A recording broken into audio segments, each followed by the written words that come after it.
members of the College Board, distinguished guests, emeriti, friends and supporters of ALC who are here today and those who are joining us via live stream, staff and students, welcome to this opening lecture for 2018. I would like to acknowledge that the land we meet on today is the traditional land of the Kaurna people, and that we respect their spiritual relationship with their country. We also acknowledge the Kaurna people as the traditional custodians of the Adelaide region, and that their cultural and heritage and beliefs are still important to the living Kaurna people today. This morning's opening lecture will be presented by our principal, Pastor James Winderlich. First, a bit about James. Upon completing his secondary schooling, James worked for 3 years as a clerk for a building firm in Murray Bridge. This was a time of vocational discernment for him. In 1985, he moved to Adelaide to commence his formal preparation to become a pastor in the Lutheran Church of Australia. His studies took place on this very campus, which was then known as Luther Seminary. In 1987, James married Karen Mogg, who is herself a published educator. They have 3 sons, Josh, Sam, and Noah. Following his theological studies, James was ordained in 1991. His first assignment was to the Queensland district, where he spent 5 months serving the Southport Ashmore parish, and then moved to Maryborough, where he served for a little over 4 years. During that time, James also served as a part-time police chaplain for the Wide Bay Burnett Division of the Queensland Police Service and helped establish the Fraser Coast Palliative Care Service. In 1986, James and his family moved to Paringa, South Australia to serve the Holy Cross, Paringa and St John's Meringa Parish, then on to Pilgrim Lutheran Church, Magill in 2001. While at Pilgrim, James began his service as board chair of the Finke River Mission. This lasted for 8 years, and in 2007, James commenced his service at St Stephen's Lutheran Church in Adelaide. It was during his time at St Stephen's that James more fully engaged in multicultural ministry. This began firstly with the Nua Sudanese community that was already established at St Stephen's, and later with a Chinese-speaking community that James participated in establishing. Following a call from General Church Council, James began his service as principal of Australian Lutheran College in June 2014. James' academic qualifications include a Bachelor of Theology and Graduate Diploma in Ministry from Luther Seminary, Adelaide, a Graduate Diploma in Human Resources from Sir Joseph Banks College in Adelaide, a Certificate 4 in Training and Assessment from Unity College from the Australian Capital Territory, and in a spirit of valuing his own professional and personal growth through learning, James has this year commenced a Master of Education course at Flinders University. The particular focus of his studies will be upon educational administration and leadership, especially in the area of change management. So it is with great pleasure that I now invite James to come forward to present to you our opening lecture for 2018, entitled The Shape of Things to Come for a Church Who Learns, ALC's renewing purpose to serve as an inquirer-centred, transformational learning community. Welcome, James.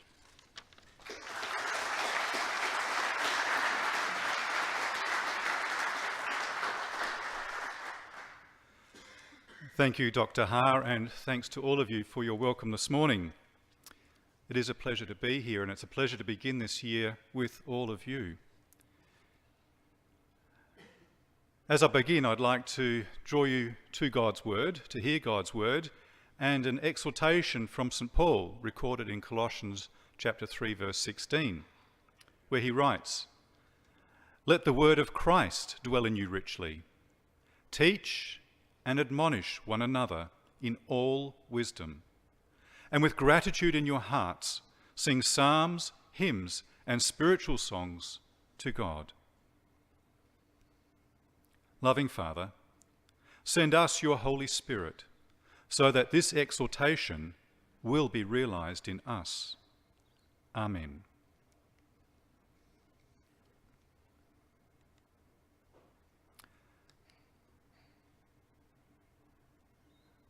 As I begin, please be aware that I will use two shortened forms of terminology. When referring to Australian Lutheran College, I will simply say the college, and when referring to the Lutheran Church of Australia, I will say the church. And when I am referring to the college, please be aware that I'm not referring just to one area of study and vocational preparation in the college, but I'm referring to the whole learning and teaching program of the college, both residential and non-residential. For 4 years, and even longer for some, I, together with the college's board and staff, have been on a learning journey. It has been a journey concerned with the future of theological education in the contemporary life of the church. And this is by no means a new conversation. What we have learned from that journey is exciting. We have recalled the many conversations that have already taken place concerning this subject. We have heard those conversations through the current voices within the church and its partners. They also want to be transformed theological learners and doers in their diverse contemporary settings. For the college, this means constantly refreshed and refreshing engagement with the whole church, who is itself always a curious and inquiring learner. How this learning began. What use is Australian Lutheran College? Why keep it? I apologise for my abrupt, unscholarly opening to this dignified and serious event, and even for the dark and cynical nature of my question. But this is the very question that, together with our college board and staff, has dominated the conversation for my service as college principal. Many others have tussled with this question for much, much longer than me. I blurted this question out because for all of that conscientious and deep wrestling, the question remains fundamentally unanswered. Because, as we might finally see, another more important question precedes it. I ask this question because as I've listened to various groups and individual people, it represents the elephant that persistently sits in my room. Now, if you've ever observed an elephant trying to exist in a confined space, you'll notice that it rocks back and forth, fails to feed and thrive, becomes defensive, snarky and depressed, and indiscriminately flings its dung. In that little room, the elephant becomes its own obsolescent, self-fulfilling prophecy, not because it is useless, but because inside of that room, no one can imagine it being anything else. Hence the question is easily spawned, why keep the neurotic dung slinger? But is it possible, however, that the problem is not the elephant? Might it be the room? The elephant is in that space because, for one reason or another, people have forgotten or failed to appreciate in their contemporary settings just how useful and even vital an elephant is for them, and not just as their convenient, budget-priced heavy lifter. Far from being redundant, their redundant and even scorned other, elephants are mirrors of ourselves, who also rock back and forth, fail to thrive, become defensive, titchy and melancholic, and fling dung, but who are also much, much more. an elephant is more than a bemusing and tragic spectacle, to be sentimentally valued by the antiquarians who alone remember and celebrate its better days. Days when an elephant symbolised an enthusiastic vision for the future. You see, when let out of the room to be its best, an elephant can also have strong maternal instincts, function in complex social groupings, mourn and possibly even honour its dead, display empathy, remember, play, communicate through language, and demonstrate self-awareness. Why then, as Emeritus Lecturer Pastor Bob Kempy suggests in the title of his article of Cloistered Walls and Ivory Towers, why would anyone lock an elephant in a room? Elephants don't belong there. It's a waste of a good elephant. This morning, my presentation will re-engage with an existing conversation around the identity and function of Australian Lutheran College. This is against the background of requests for structural and educational renewal, primarily stimulated by concerns for the college's ongoing financial viability. It is a conversation which, at times, is severely conflicted by what seems to be individual, estranged, and indifferent relationships between the college and various other parts of the church. To be sure, however, while those difficult relationships impact the college and its service, they are not generally true of all of the relationships the college shares. Many healthy, functional, and deeply appreciative relationships also exist.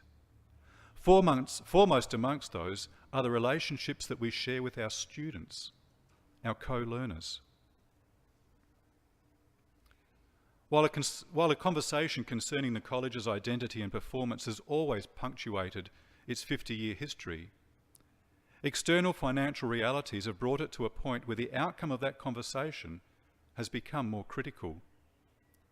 Remembering, however, that the elephant is also a mirror, the college's own current challenges are reflective of those experienced by the whole church.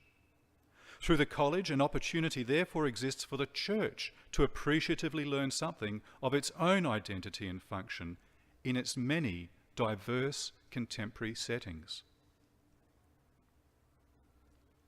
Lifelong theological inquiry through research and learning through the curriculum that results from that research is core to the college's identity. That is the way in which, by the church's own mandate, the college serves the church. This is clearly stated in the college's constitution. The college is a learning community who leads and partners the church in its own inquiry and learning towards a deep appreciation and expression of its own identity through its congregations, schools, aged and community care organisations, districts, departments, commissions and committees. Before continuing my presentation, I need to identify its major methodological difficulty. That difficulty is a paucity of contemporary, relevant, longitudinal data as it relates to the college's identity and performance in the life of the church. This lack of relevant data is not limited to the college alone.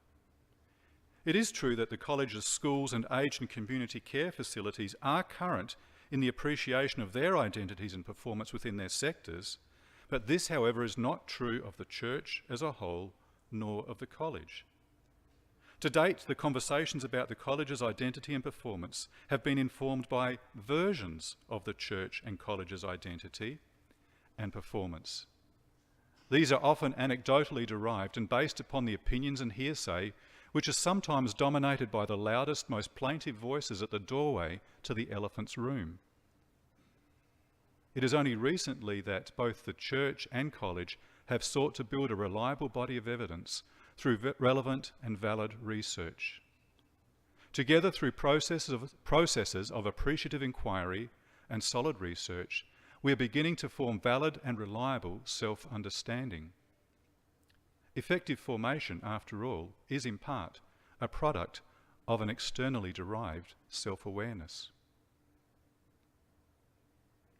the case for renewing the college's identity.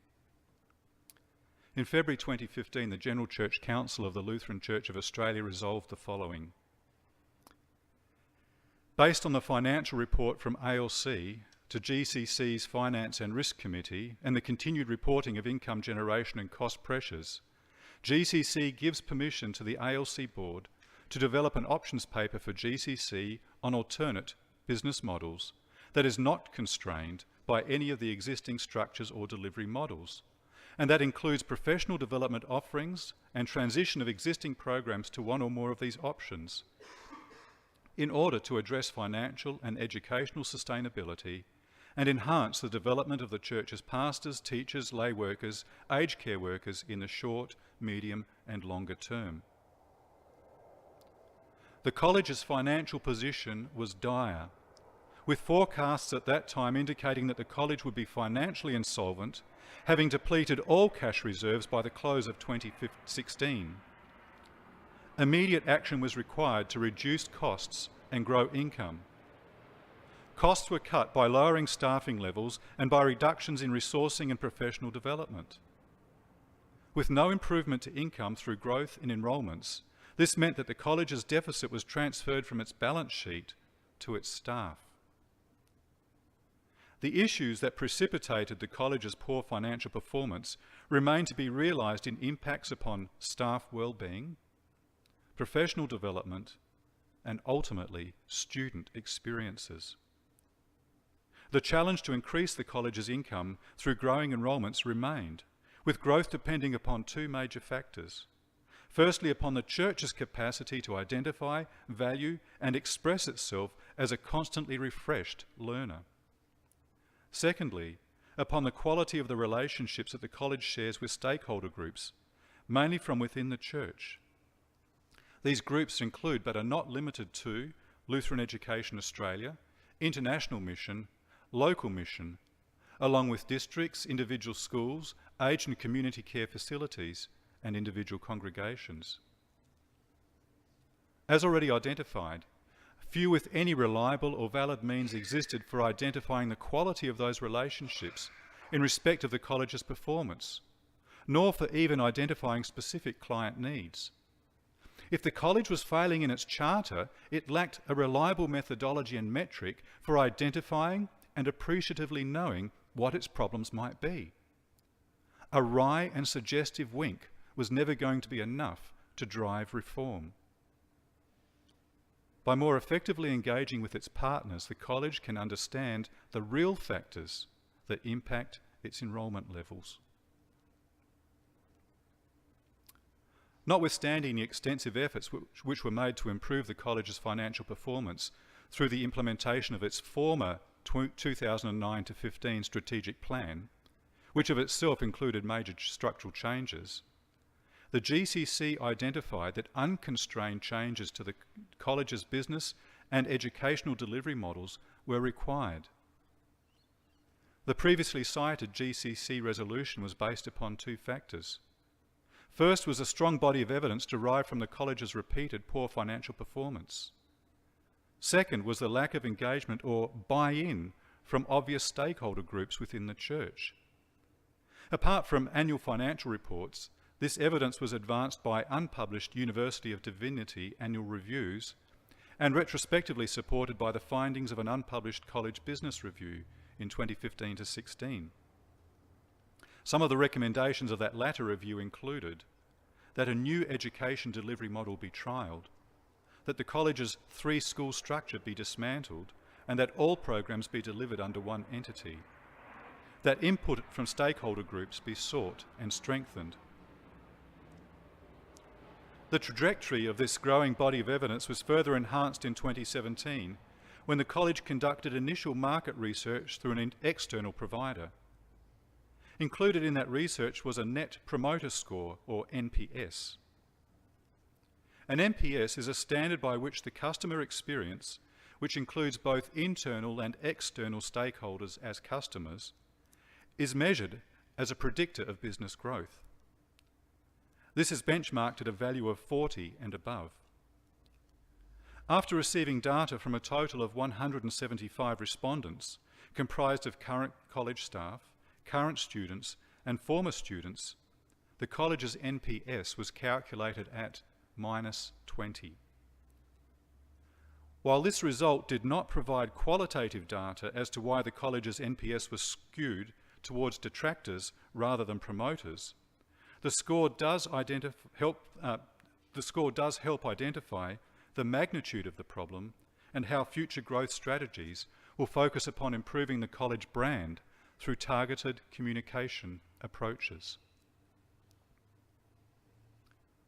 The challenge presented by the GCC resolution, which is now being enacted through the college's current strategic direction, 2017 to 2022, was to identify the complex and critical interactions between the college and the church as they impact the college's enrolment numbers. This required processes of discovery and research. While the data from most of that research remains in-house and is unpublished, a consistent theme emerged. An estranged relationship exists between the college and some, but not all, parts or agencies of the church. Often those parts represent the greatest possibilities for a growth in enrolments for the college. The bases for that estrangement are diverse, represented by the generalised statements. We didn't know that we could ask the college for help, and now that we know that we can, we're not quite sure what to ask the college for. Through to, the college has failed to deliver in the past. While short-term cost-cutting strategies, together with outstanding support for the college's annual appeal in 2016 and 2017, reduced risk to the college's immediate financial viability, long-term strategies were required which specifically focus on growing income through enrolments. This focus formed the basis of the college's current 2017 to 2022 strategic direction, which identifies 6 priorities for the college's growth in education and research through an effective engagement with all stakeholders. Those 6 areas are: equipping people for service in the church and the world, exploring, understanding and discussing contemporary church life questions and issues, listening and responding in partnership to the LCA and its needs and aspirations, using evidence as the basis for decision-making, communicating well with all stakeholders about where ALC is going and why, and implementing good governance that can manage change well. Through these priorities, the college seeks to revitalise its relationships with its partners in our learning church. It's time to imagine all that the elephant truly is outside the constraints of the room. After all, we all seek to faithfully fulfil the church's mission. To be sure, however, one does not put new wine into an old wine skin. Our college cannot live by reimagining alone. It also needs to deliver. The GCC identified this when it stipulated an alternate business model that is not constrained by any of the existing structures or delivery models.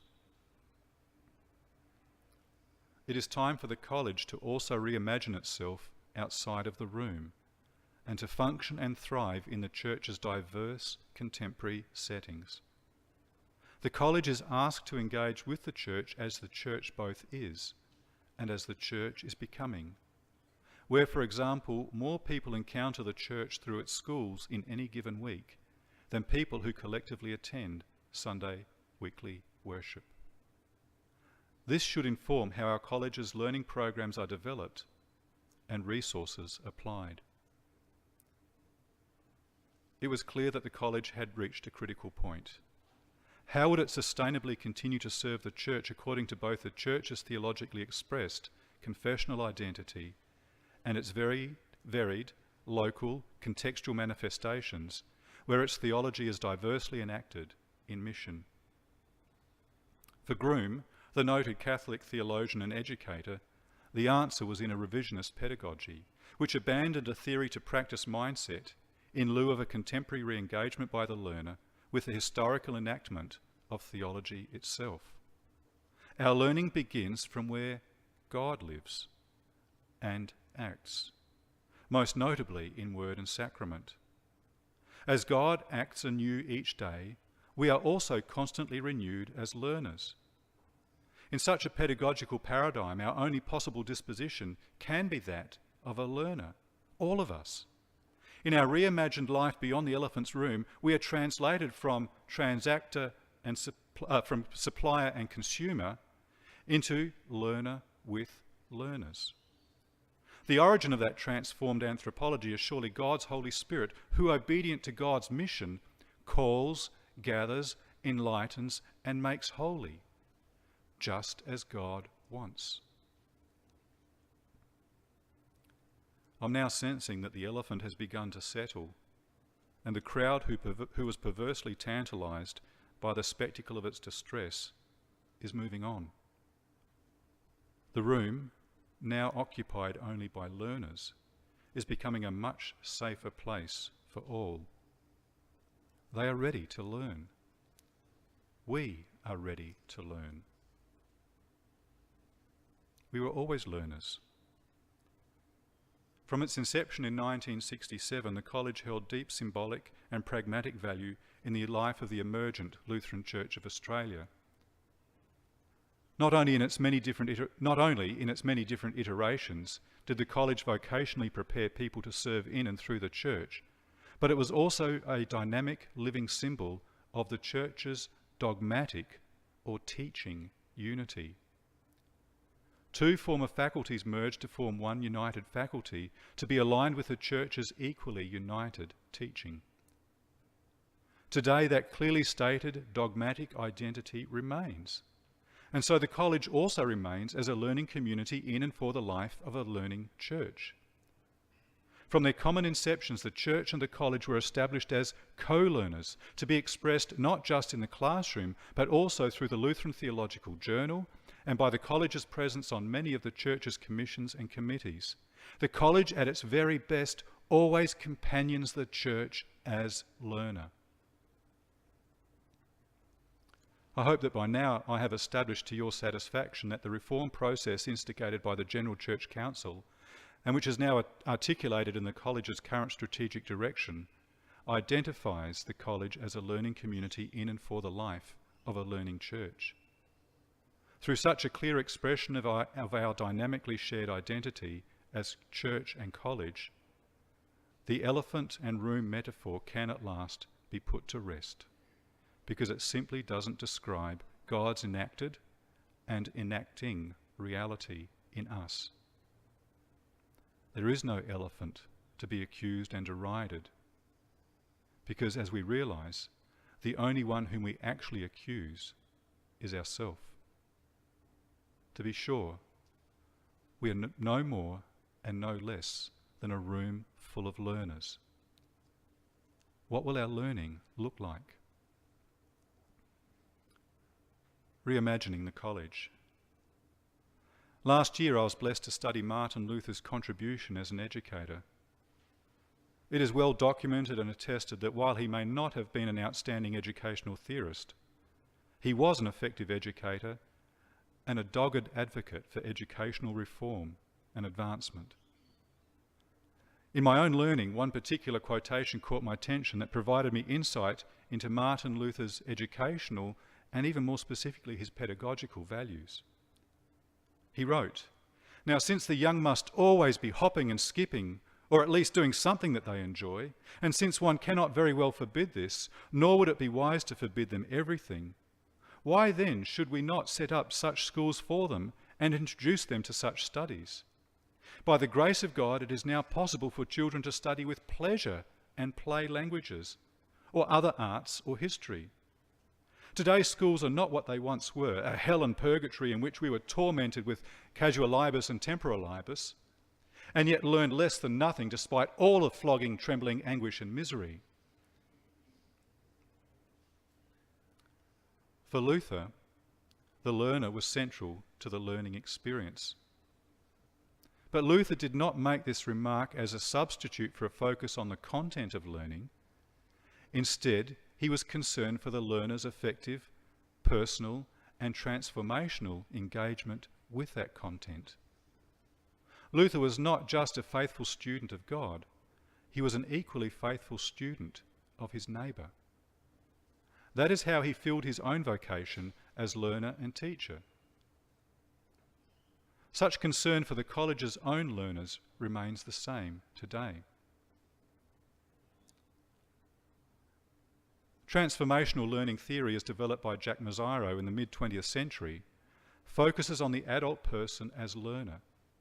It acknowledges that the adult learner arrives at a new learning experience not only with diverse prior knowledge, but also with equally diverse prior ways of knowing, or epistemologies, used to make or construct meaning.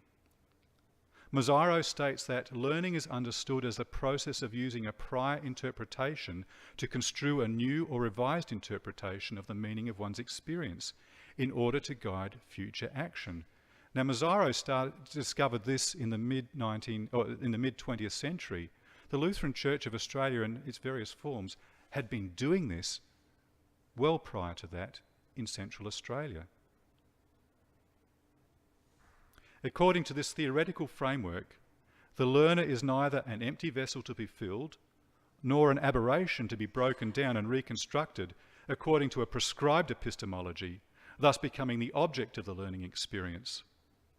Instead, the learner is the subject, the primary enactor, decision maker, and beneficiary of the learning experience.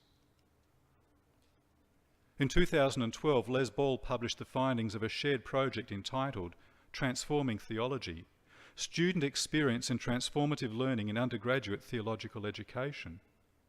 Through that project, Ball and his learning partners described a constructivist approach to theological education, which places the learner and not the content of the learning at the centre of the learning experience. He wrote, "The mission of theological providers is largely to safeguard and to perpetuate the sacred knowledge and wisdom of the Christian tradition, and so curricula have traditionally organised around the systematic content bases of that tradition. However, in the interest of more transformative learning, curriculum needs to be developed in a way that will more effectively be engaged by the learners."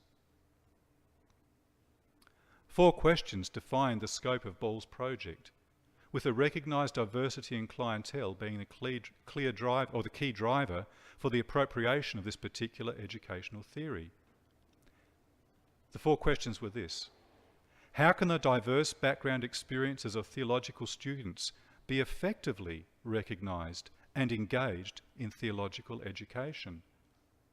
How can transformative learning be appropriately defined within the Australian theological context? How can transformative learning, as so defined be integrated into curriculum design? And how can transformative learning be incorporated into and improve the teaching and learning dimensions of theological education? This vision for transformational theological learning is not a new one. 13 years ago, Kempe delivered our college's opening lecture. It was entitled Lutheran Theological Education in the 21st Century, an Agenda for Discussion. That lecture was subsequently summarised in the Lutheran Theological Journal under the title of Cloistered and Ivory Towers. In his lecture, Kempe challenged the college and the church as he entered into the complex and exciting conversation regarding the transformative nature of a person's theological formation for service in the life of the church. Far from being a careless elephant taunter himself, and I'm sorry but the metaphor snuck back in, Kempe identified that much was already taking place at the college to align its learning and teaching values and practices with modern approaches to theological education, as well as education in general. Yet Kempe remained disturbed.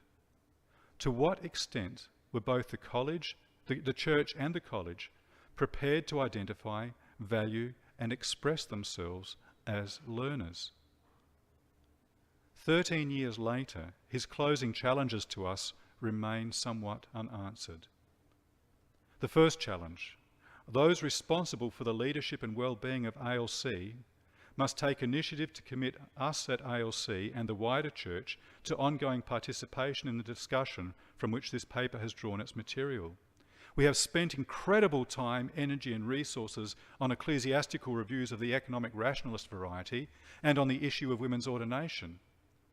The theological education debate deserves, possibly even demands, our spending at least the equivalent time, energy and resources on it as on these other foci.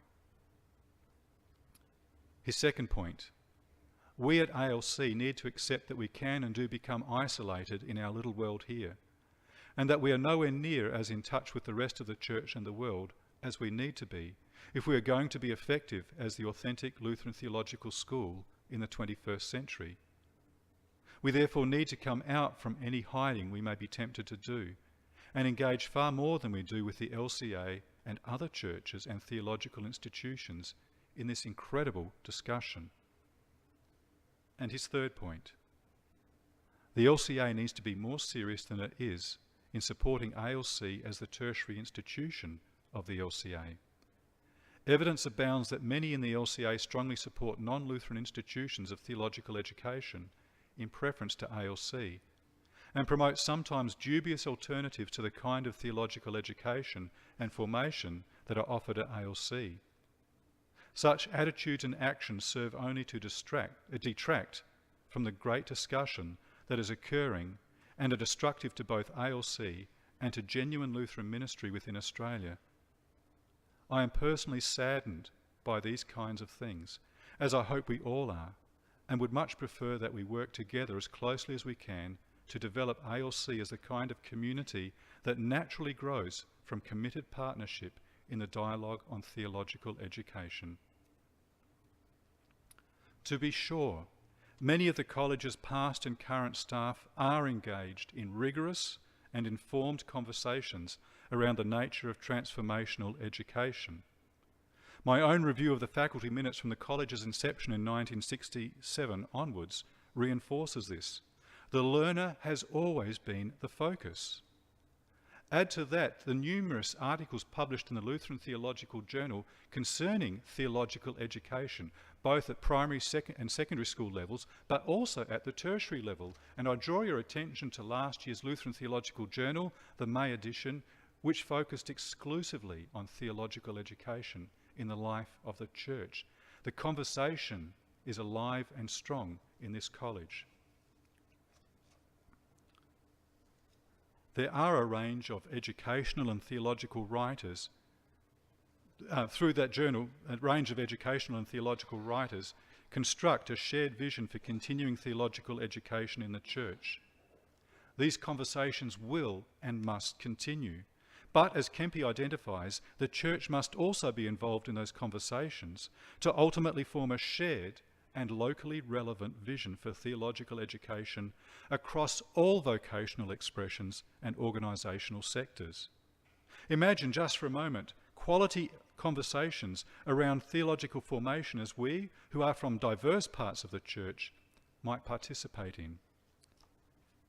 Just imagine how we could serve and learn from each other in those conversations. Well, let's have a go at it. Now, this is my summative exercise, so I have to build in an assessment task so I can gauge the effectiveness of this presentation, or something. Let's take a break and have a conversation about how we might serve each other as learners.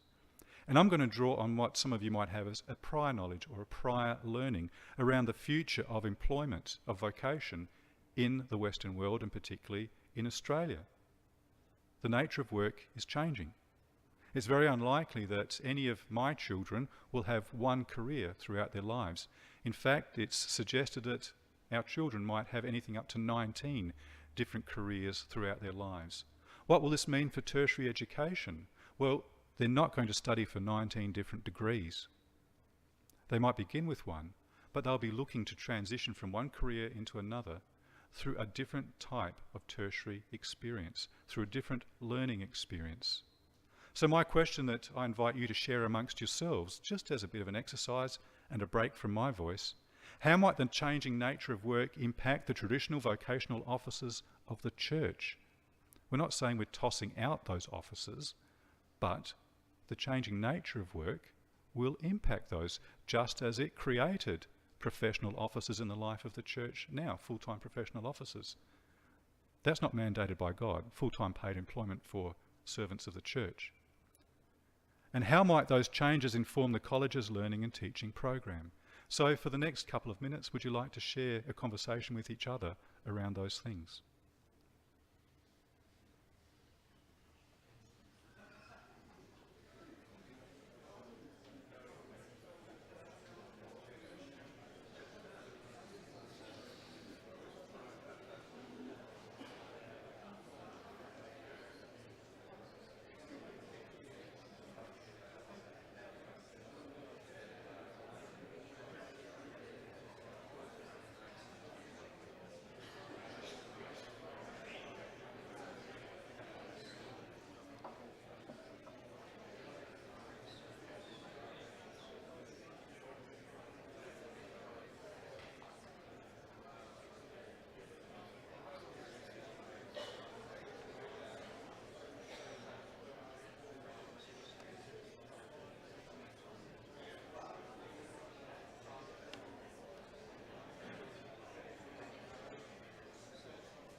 Can I call you back to order, please?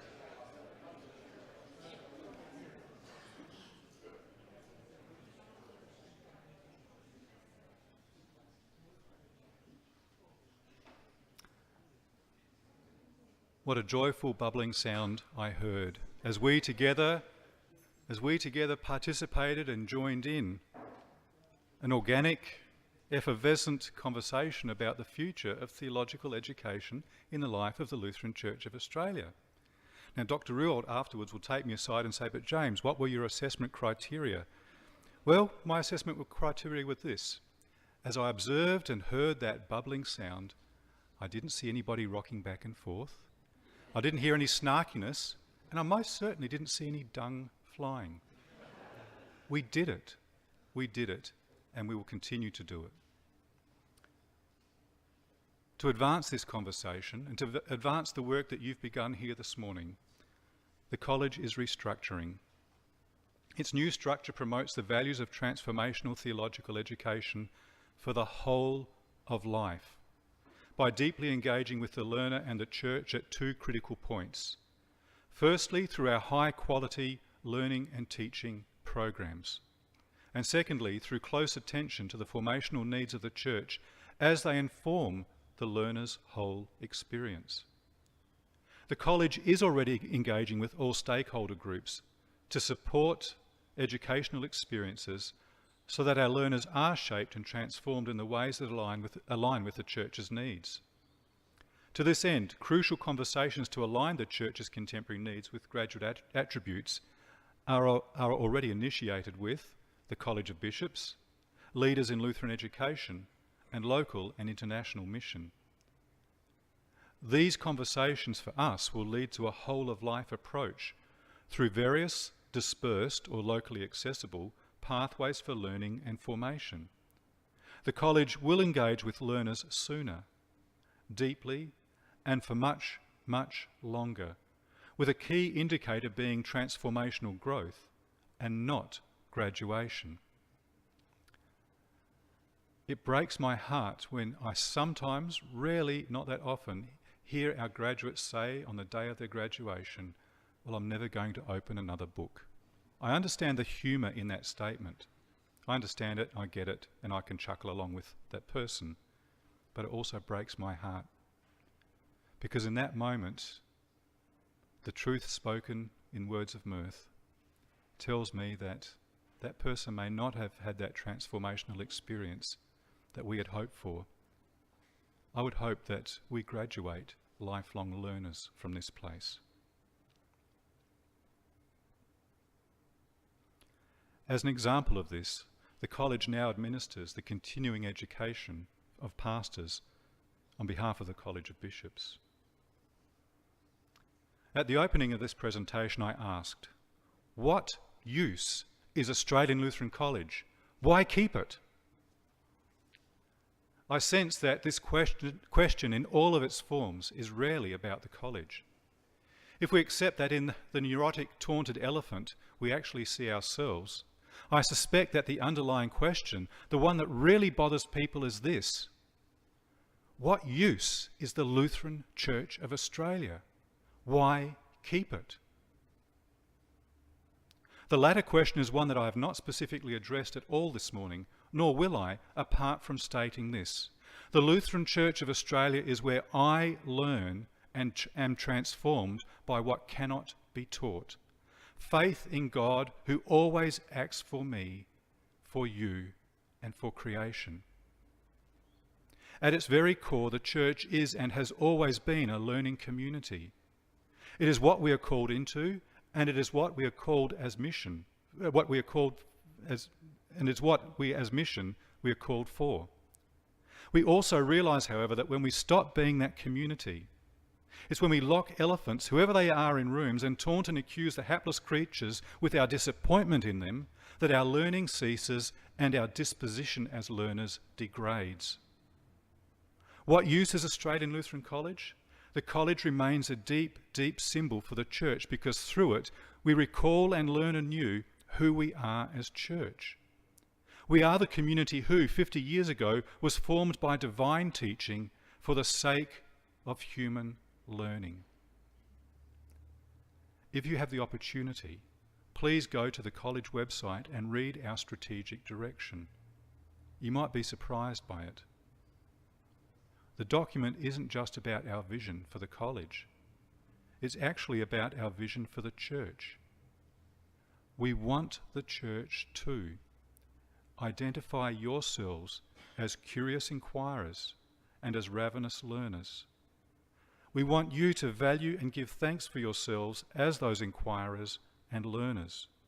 We want you to express, be transformed, and serve each other as inquirers and learners. But first, let the word of Christ dwell in you richly. He is God's wisdom, the one in whom we live and move and have our being. In him all learning begins.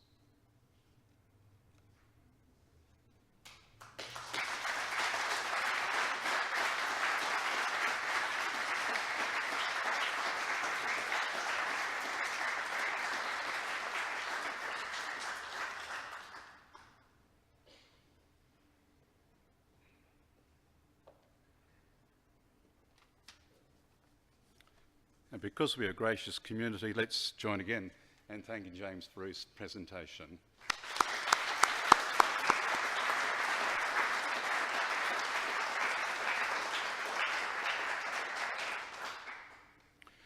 So this concludes the, if you should say, the formal parts of this proceeding. And so we're going to now say farewell to our external audience, and thank you for taking the time for joining us today for this important event via live stream.